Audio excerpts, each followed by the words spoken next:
which pretty much sucks the resources and life out of all the districts, of which there are 12, and then extolling a fairly horrible toll every year by having children fight to the death Mm-hmm.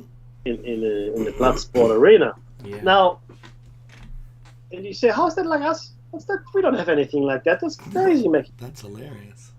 Well, you have to understand that obviously it's of course we're not exactly like that, because it's a movie, it's a book, etc. It's a story. But the first world, and not all of the first world, but the parasites, the super rich, or even the rich, right? The people that don't really have any money worries, let's call it, right? That don't really worry about spending anything on anything, have no debts, those folk. And not all of them either, but certainly the parasites, they are the capital. They are presidents, no. And most of us in the first world live in the capital.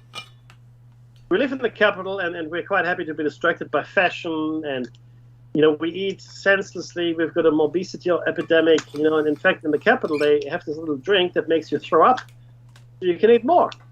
They had this in Rome too. They're called vomitoriums. Or actually it was called a purgatory, to be honest. It's called a purgatory, where they would go to throw up so they could eat more. So that's a historical fact. Mm-hmm. And the Roman Empire didn't last very long after that. And you can always see, and I know I'm going to make a lot of enemies with this, and I don't mind, it's okay. But whenever the lines between genders are blurred, whenever morality seems to be arbitrary, when our ethical standards are really no longer standards, whenever a civilization loses its common thread, as it were, collapse is usually not far away. It's imminent, that's right. And we are exactly moving toward that point. You look around and see, and I'm talking about the first world now, because the rest of the world is all the districts. Some are better off than others, and some are starving, just like District 12 is starving. In fact, a lot of people in the world are dying of starvation. And I know I come back to this point, but it really bothers me.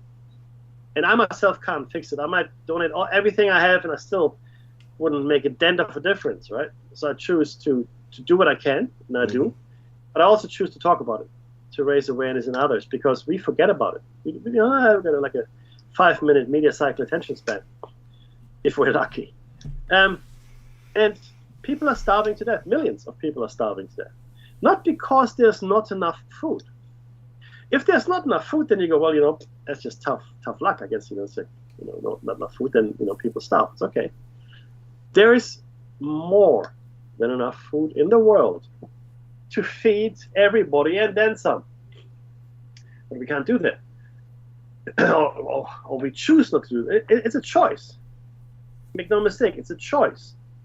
Right? Just as the capital chooses to indulge and vomit and then eat again and vomit and eat again, so do we make choices.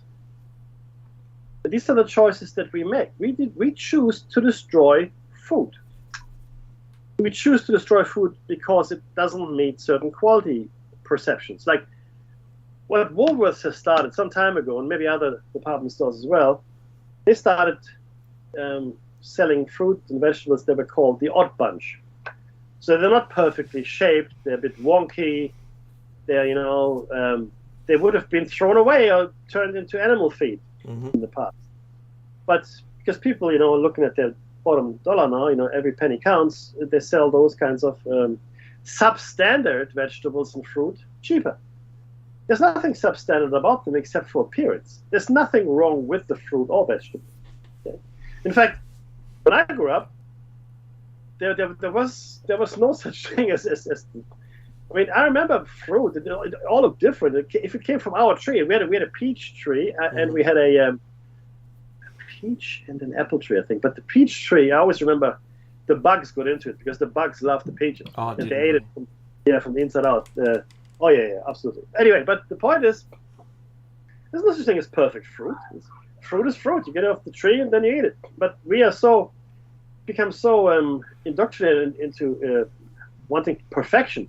oh, I want the perfect cherry, I want the perfect apple and the perfect melon, etc., etc. It has to look perfect, right? And all these wonderful things. But we've bred the flavour out of them to do that. That's the truth. That's the truth. Mm-hmm. So we destroyed that kind of food, and we also destroyed food because if we gave it away, let's say we gave away all the surplus food, for argument's sake, right? And then by surplus I mean stuff that we can't sell. If we gave it away, there would be a perception in the marketplace, at least so they tell us, that it's not worth anything. Which means the price will fall. Because if you give stuff away, why would anybody buy it, right? And then no one would want it. No one would wear it. Isn't that bizarre? Millions of tons of food. Mm-hmm. Millions of tons of food are destroyed every year. Every year. For a number of reasons, most of them profit related. It's called dumping when they put it all on the market at once. Yeah. Well, it's not throwing it away. And that depresses the price massively. That's right. So, to be clear, that's a choice that people make. It's not an accident. It's not a natural catastrophe. It's a choice that is being made deliberately. We know there are millions of people starving over here, but we choose at the same time to destroy this food over here. Thank you very much. We also overfarm animals as well as, plants, etc. And the overfarming of animals has got dire consequences. Except for Australia, almost every pig on the planet got sick recently. Mm-hmm. But then, and millions of pigs were destroyed. Millions. Because of overfarming, in my opinion. You can't keep animals this close together and think they're going to be healthy. It's insane. Mm. And in Australia, it truly was the only place where the swine flu didn't get to. So it's also my barometer of China's relationship with Australia. When they stop buying our pork, I'm going to start digging a bunker. That's what I do. So we all make choices, and when I drew all these parallels to the God on Fire, Mockingbird, Mockingjay novels and movies, I realized that we don't have a galvanizing event or galvanizing personality on this planet to shock us into action. The cost that the people of Panem are paying for the rebellion against the capital is catastrophic. Mm-hmm. If you have read the books or seen the movies, thousands die. And there aren't that many people anymore in North America. In District 12, in fact, there were about 10,000, and only about 1,000 of those survived. And so the population is very small, right, owing to an earlier war, which brought about the Hunger Games, I guess. But the point is this: with a smaller population and the obvious, I guess, oppression of the people, a rebellion becomes easier. Okay. The problem, of course, is that we, and I'm talking about everybody pretty much listening on the radio right now, the people that live in the capital city, we have no reason to rebel. Because we live good lives, we spend money, and we might not be rich, but we're not starving. And that's really the problem. We're not desperate enough. And the people that are desperate enough, they have no power. An uprising in Africa will do exactly nothing to the parasites. Zero. An uprising in India. Sorry? You're right. An uprising in India, when you all these, you've got tens of millions of people living in slums. In conditions that are worse than 18th century England, from a hygienic point of view. Mm-hmm. Plague. The disease is rife. It's at least incredible. In Africa they don't poop onto the street. Well, there's that, right? Because small that mercies. period in England, small mercies, they used to empty their chamber pots out the windows into the street. Good luck with that. Not my problem anymore. That's right. Woo, you're not wrong. And so typhoid, diphtheria, and other diseases ran rampant. Diseases, and killed people by the thousands and sometimes even by the millions, as the Black Plague did some time ago. But these are choices. we make it. And there's no reason for us to overthrow the system that is here. We argue around the edges of the system. And sometimes the corruption is so bad that I really wonder what happened to people. Mm-hmm. I look at all the things that are happening and I'm thinking, let's look at America just for 1 second. Just for 1 second. And forget why things are happening. Just focus on what is happening. America is gearing up. I'm talking about America because America is still pretty much a barometer for the world. Okay? It is still a mighty military power. It's still a large economy, etc., etc. A massive consumer of resources as well, right? So very much a good representation for the capital city. But what we're seeing there today is this. Two men, which in my opinion have no business being anywhere near any presidential elections, my opinion, okay? And one less than the other. But it's neither here nor there, right? It's just like saying, this pot burns me. Well, this pan also burns me, but worse. So, so you have these men, and they're men, contesting most likely the presidential seat next year. Both of them, or at least the extended family, or even closer family, facing a criminal action in court. Mm-hmm. Both. Look, I saw that the bank records have been made public now. Yeah, well, not public to the inquiry. Yeah, good luck. Now, that's a lot. The founding fathers were they were one percenters. They were landowners. They were slave owners. Mm-hmm. Okay, but I do believe that within the context of their time, there were, I want to say, in the context of their time, moral, ethical people. I want to say, right, and they had an idea, and it was a good idea. It wasn't the idea that everybody thinks it is, but it was a good idea. And eventually, after Lincoln, I guess, and then certainly with Kennedy and even Eisenhower, I want to say Eisenhower, you got a glimpse of what America could be. Mm-hmm. You got a glimpse. Never mind all the racial and economic injustices and other things, but there were glimpses of what America could be. Right? That's gone completely down the toilet. That the caliber of people that are being allowed to contest arguably one of the most powerful positions on this planet leaves me completely flabbergasted. I look at it and I go, I mean, what? It's like, no, not today. Not today. But there it is. And there will be no change because the system is not changing.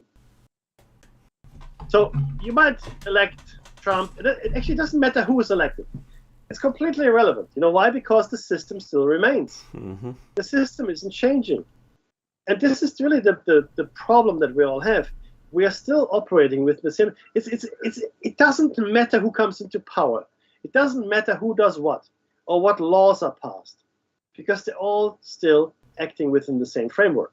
And that's across the planet. Across the planet, nothing really changes. Okay? There are no revolutions. There are no people that say enough.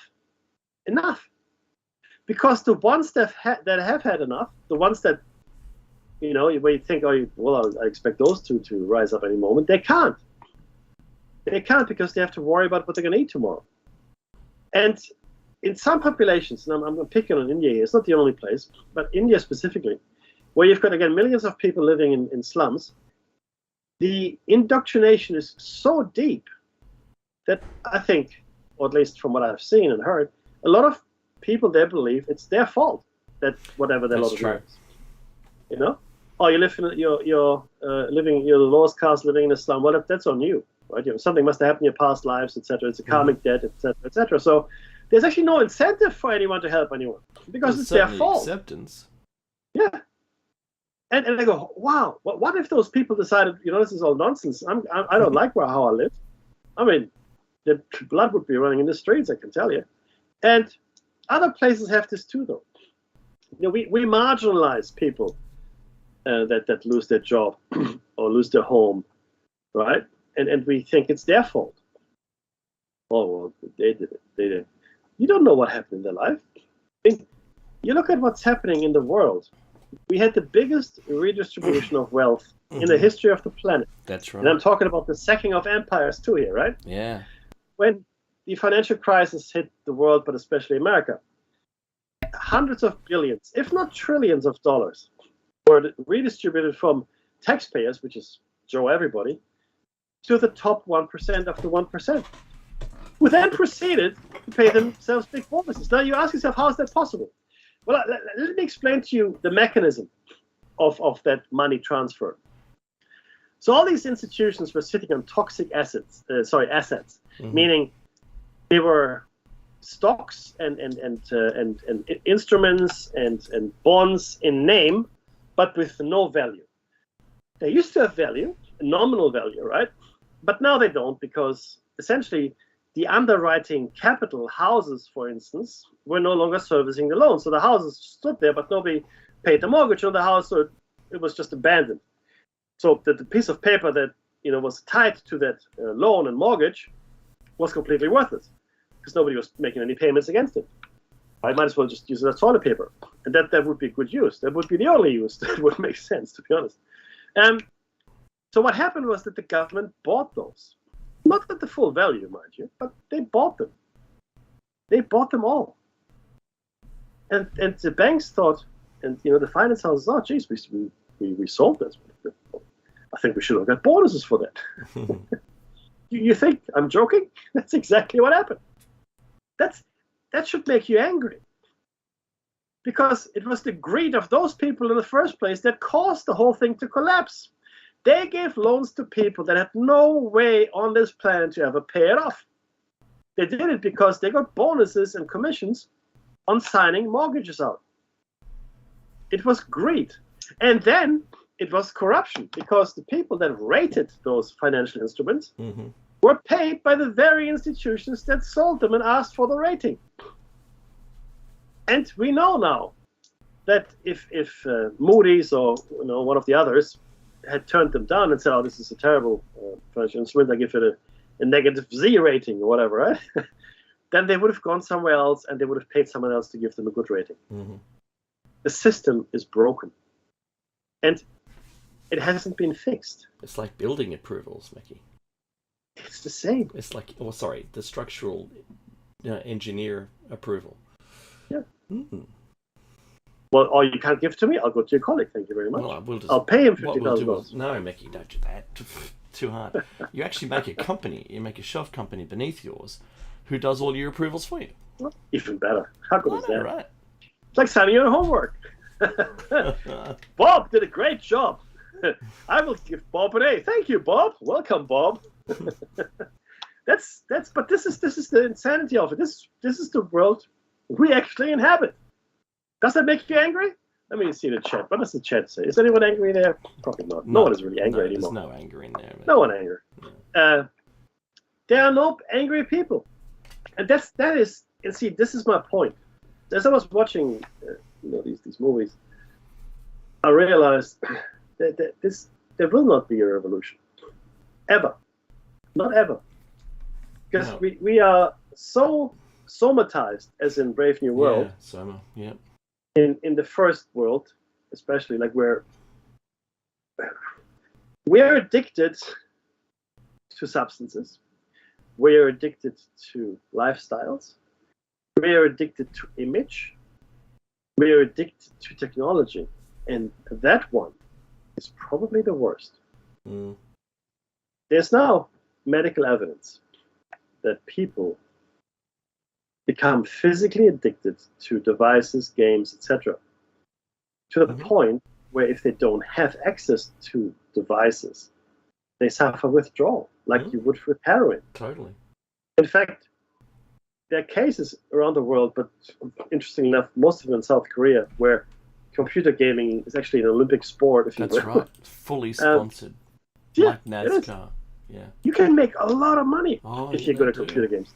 Where was that career when I was a teenager? Seriously. No, we would have been okay, Mickey, I think. I reckon we would have. But the point is that people are so immersed into their games, they don't forget, but they neglect to eat and drink, and they die.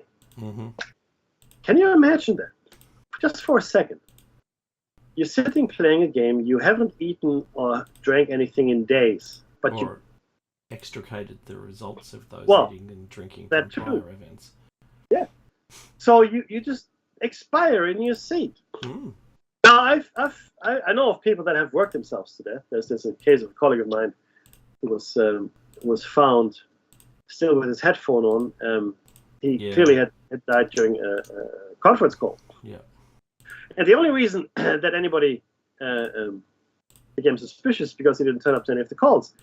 So they eventually broke into his apartment because he actually didn't have any family here in this country. And they found him dead, as I said, at his desk at home on his computer with his headphones still on. And, wow. I think, I don't know. I think it might have been a heart attack or maybe a stroke. I don't know. I really don't know. But it was something like that. Deck.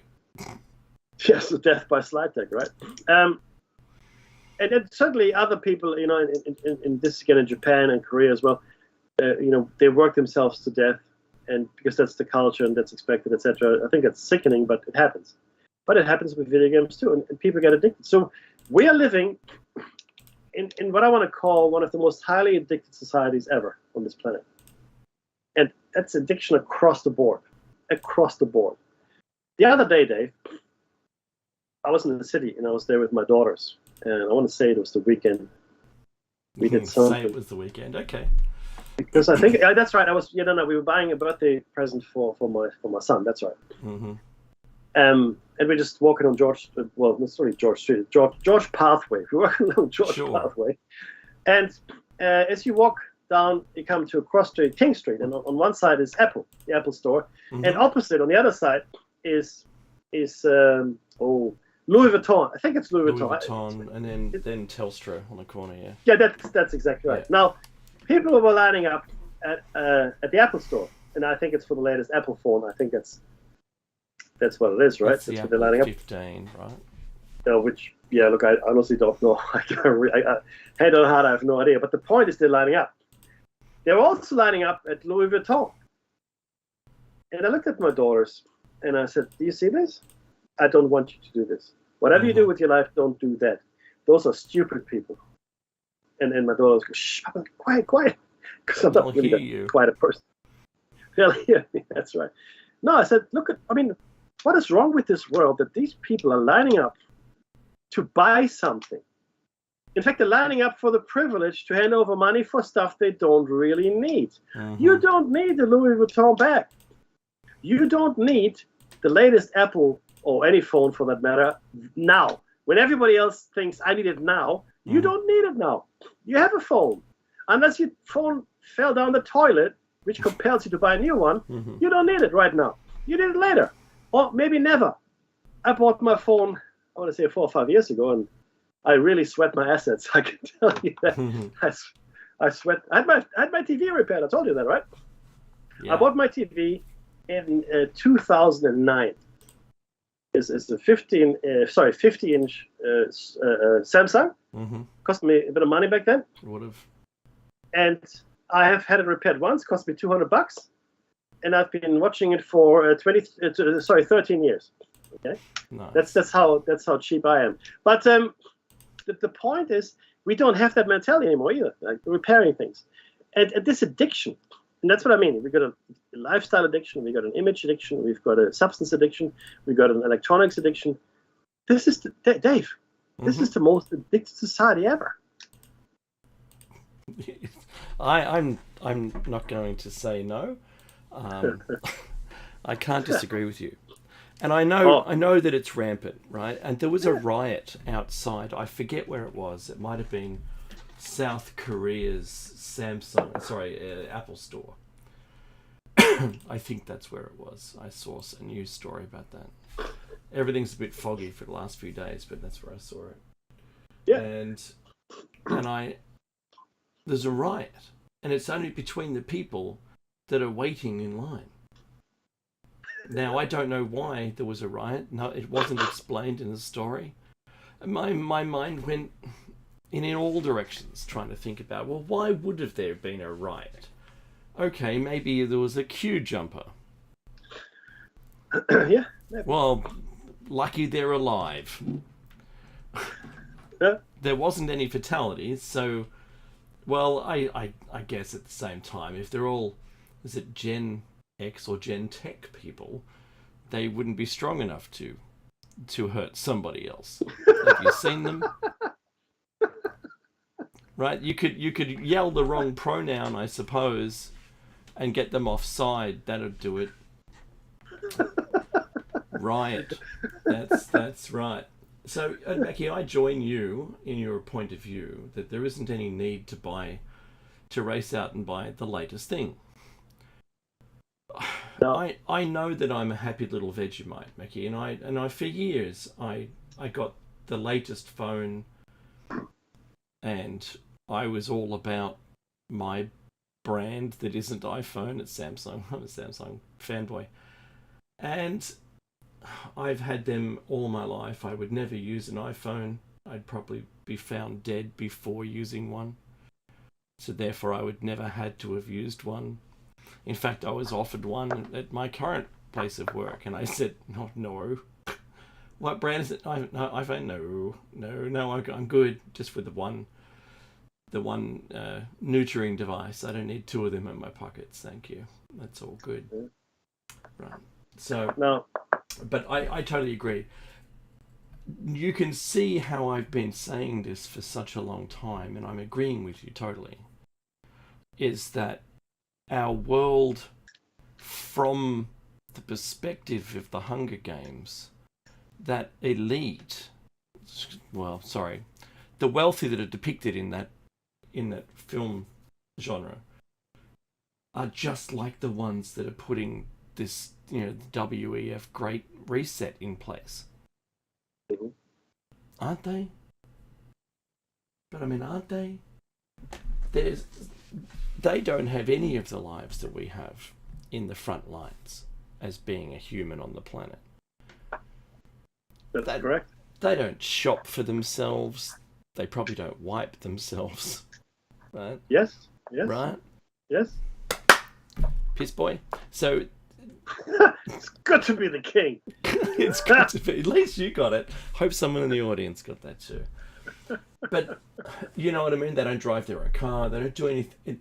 The people up there at that level who have decided to lord over us, I see just as those same people, the ones that were so disconnected from the bubble that we all live in, they're somewhere else. They're not even in our lives at all. It's this removal, and I think you're 100% on the money. How removed they are from everyday life, right? How removed they are from the troubles of the people, and those are the people that make the rules. Those are the people that decide what's what. Those are the people that decide that money is wasted if we give food away. Let's just dump it into a big hole in the ground or burn it or whatever. There's something that Fleeced Surf said, Chad. And now, this was in reference to people needing the latest stuff. That's right. And Fleeced Surf, of course, in a satirical voice, says, "But to be cool, you need the latest stuff. Come on!" Now, I know how you mean it. I think it's hilarious. In reality, if you need stuff to be cool, you're not. That's right. And the highest compliment I ever gave any of my girlfriends or wife or whatever is that you wear your clothes. Your clothes don't wear you. Mm-hmm. Sometimes you see people they're dressed to the nines and all made up, and you can't really see the person. You see the facade, the clothes, the makeup, the shoes, the hair, whatever, right? But the person sort of gets lost in that ensemble. Whereas if you are who you are, it doesn't really matter, and the person always shines through. You could be wearing a potato sack. It'd still be cool. And it's just something that you have innately. Either you do but you don't, right? And no amount of stuff is going to make you any cooler than an actually cool person. It's all about attitude and understanding life, I guess, as well. But you're right, though, Fleece Surf. What people do is they use these things as crutches. Mm. I've got the latest iPhone. Look at me. Oh, look at me swipe. Yeah, that's right. Look at my, what they call AirPods. That's what they're called. Yeah. Look, I just spent $3,000. Oh God. Because that's how much these things cost now. What? Oh, that they with the Jay-Z ones, wouldn't they, or something like that? I mean, that's just nuts. You look at these devices, and I'll be honest with you, right? I mean, back when I first had my mobile phone, I didn't have one until I was in my late 20s. And Mum bought it for me because I was working late a lot, and she just gave it to me. It was the gift that kept on taking because I had to pay the telephone bill. But it was great. Look, I wouldn't have bought it for myself; it's just too expensive for my wallet then, right? So it was a great gift. It was bulky, it barely fit into my jeans pocket. I remember. But it was functional. It was a phone. That's pretty much all it did. It just telephoned, right? Didn't have any other features or apps or God knows social media. Yeah, good for you. But now, I'm really and I'm no angel here. I play Candy Crush. I'm on level 10,522, which tells you just how much time I spent on that thing. But if tomorrow my phone was gone, I'm going, okay, well, it's gone. Right? I don't care. Whatever. I can read books. If I can't read books, I'll just go for a walk or talk to people. I mean, there are other things you can do with your life, right? And I only do it really when I'm, when I'm waiting somewhere and I haven't got a book, or when I'm maybe sitting somewhere and there's nothing else to do. I might pop it out and play the game. And I've been playing this game for years, so it's not really as bad as it sounds. And I, transfer it from device to device. But I do despair, Dave, because I realize that we will never see a revolution, ever. It will not happen, ever, because even if things got worse in the capital city, as it were, right? People are too, I don't even know what to call it anymore. I mean, soft.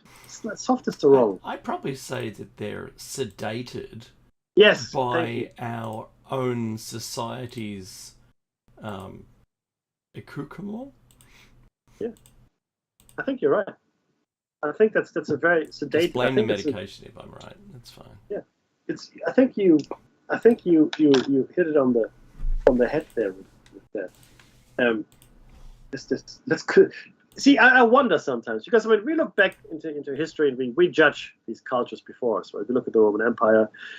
We look at the Empire of Charlemagne. We're looking at the Mayas, the Aztecs, the Chinese, the Mongols, the Huns, and a whole bunch of other empires that we know about and others that we don't know about because all trace has been lost in history. But we have some of the remnants. But we look at them, we judge them, we say, look at them, haha, so primitive. I really do wonder how we will fare.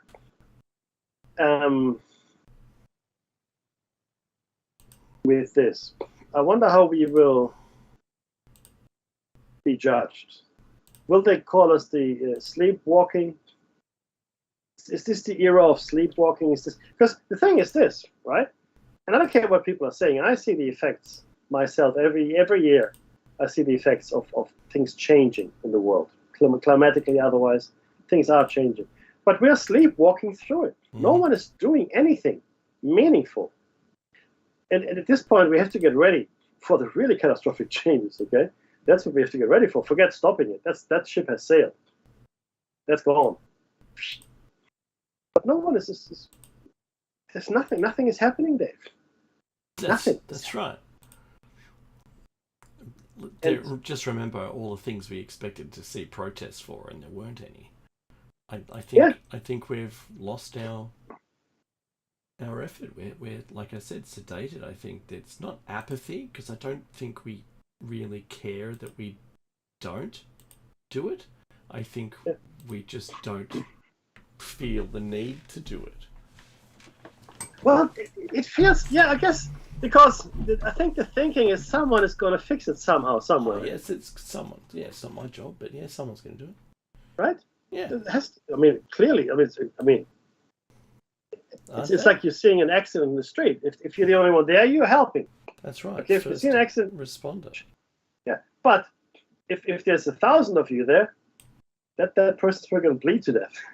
So the more people are there, the less likely that person in the street is likely to be helped. The less likely. It's such a shame, because whatever you're willing to walk past, you must be willing to accept that it happens 100%. To you. 100%. Or to your loved ones. Now, most people say, I don't care about myself. Well, okay, what about your loved ones? What if your loved ones were in distress and a good Samaritan didn't come along? And by the way, the story of the Good Samaritan is actually a really good story. Now, do you know the story? I'll tell you the story. I'll tell you. Please tell me. Just this little Bible study here. So there's this traveler, and he was traveling between two townships, back in the olden days in what is I guess now, well, I guess Palestine, Israel, whatever. And he's traveling, and he gets beaten up. He's set upon and beaten and robbed by robbers, bandits. They take everything. They leave him naked and bleeding in the dirt. Naked and bleeding. He's just beaten, very badly beaten, right? And everything was taken from him. And all these people come along, rabbis and people of his tribe, and good citizens, and not a single one of them helps him. Now these are his countrymen, right? And these are not just his countrymen, but some of these are, religious figures that walk past him, hurry past him. They don't want anything to do with it. Along comes a Samaritan, and the Samaritans were a people that lived in the area as well, Samaritans, and this Samaritan helps him. Now he's not of his tribe; they don't have any relation. There's no kinship between them, but the Samaritan helps him nonetheless, right? And why? Because that person felt compelled to, and believe it or not, that's how we get to the Good Samaritan. It was this one person of this one tribe that helped this other person of a different tribe for no good reason other than help was necessary. And it is that what is lacking today, I think, and not in everybody, but as a society, I don't think we have it anymore, because we think, oh, someone else is going to fix it, someone else is going to help, right? And in fact, the truth is, any help or any donations or any money that you give is minuscule, and it's not going to make a difference. The people that need to lead the charge are the people with the wealth. But that would require a revolution of thought and a revolution of spirit.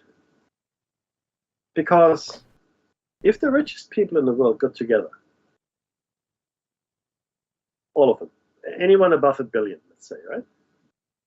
I'm being generous because, up to, if you haven't made the Billionaires Club, then, I don't really want to talk to you. Okay, that's kidding. But if you've made $1 billion or more, and you all got together, these people would have enough money to fix the planet. Think about that for a second. And this is a handful. This is probably 3,000 or 4,000 people, maybe somewhat more. But if those people got together, we could fix the planet.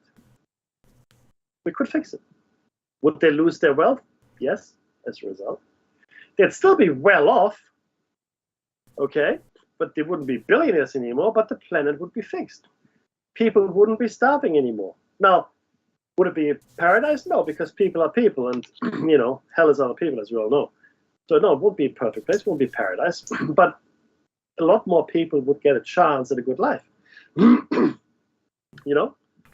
a good chance at hope in the future. But we don't live in that world.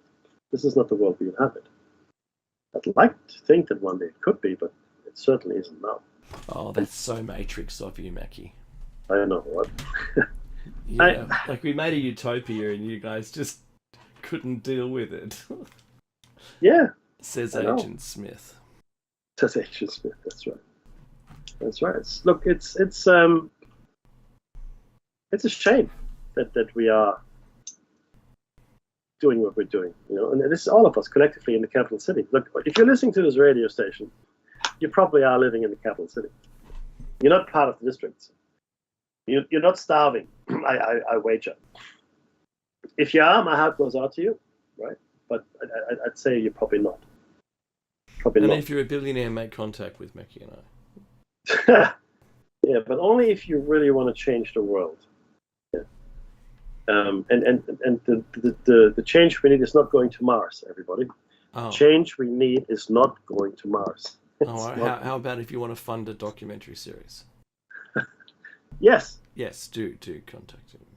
Yes. If and again, it's really disheartening when I had this realization. It was just today. I had this realization where I thought, this will never change.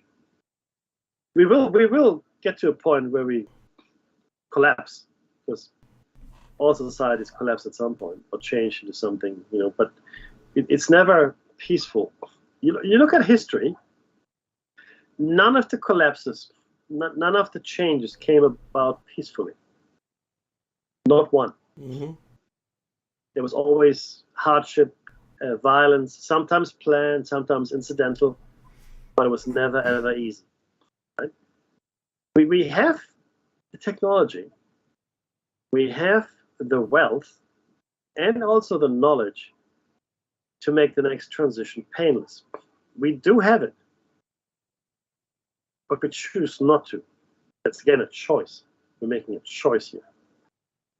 Yeah. And to belabor the point, I guess, with the analogy of Platos cave, we choose to just watch the shadows on the wall.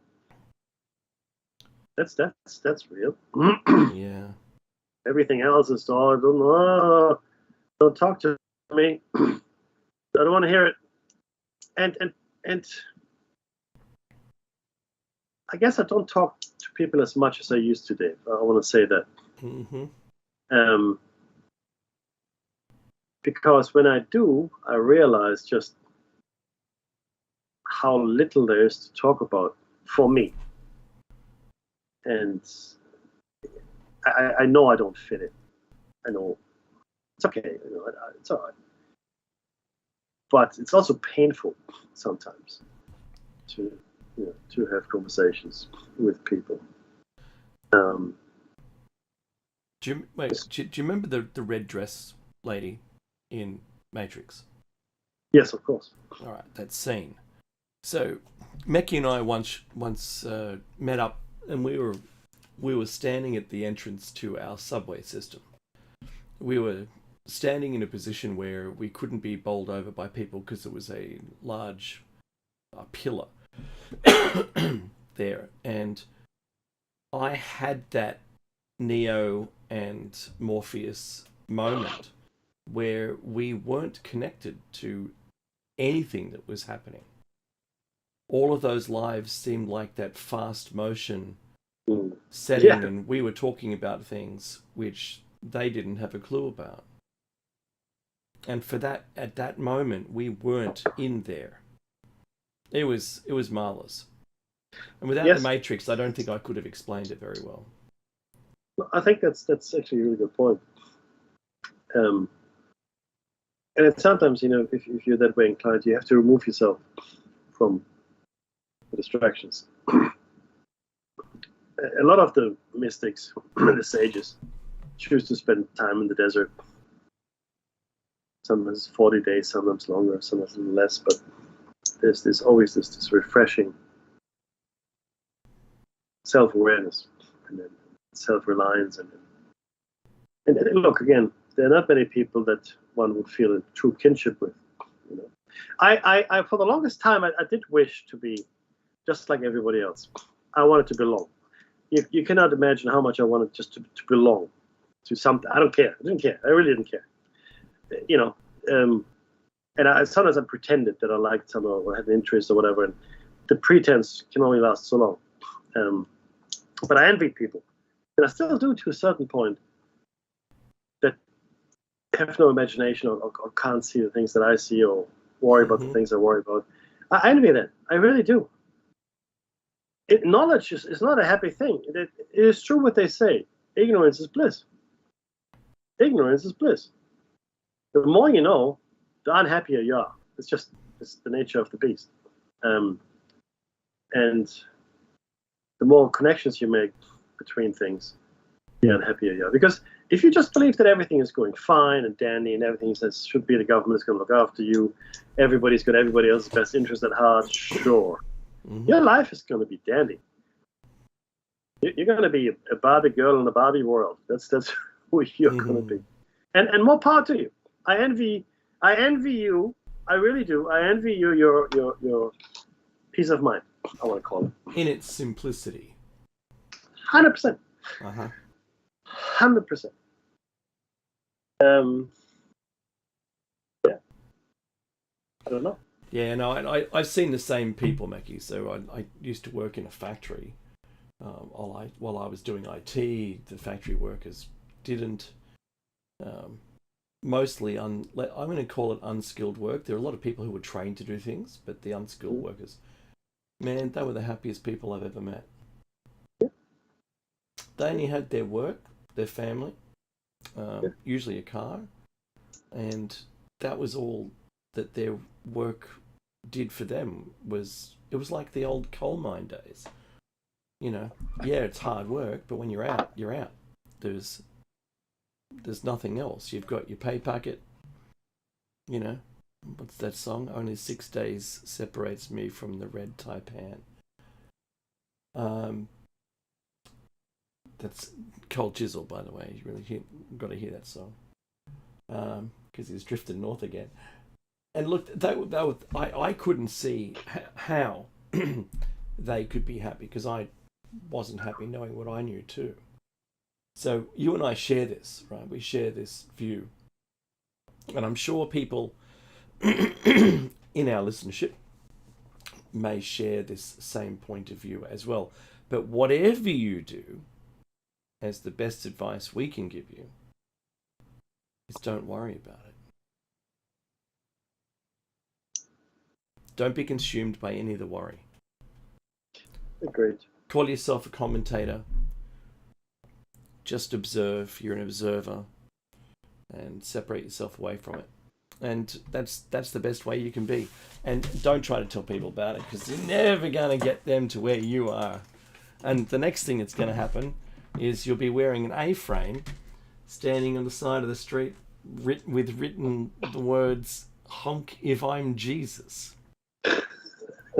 And on the other side, it'll say "The end is nigh." Yeah, and then if you flip it over, it says "We'll work for food." But the old grey mare, she ain't what she used to be. Right here, the old grandpa dancers. Let's give it away for free. Oh, that's gold. 1 minute. Oh my goodness! Wow. Well, look, Dave, I'm glad that you are better.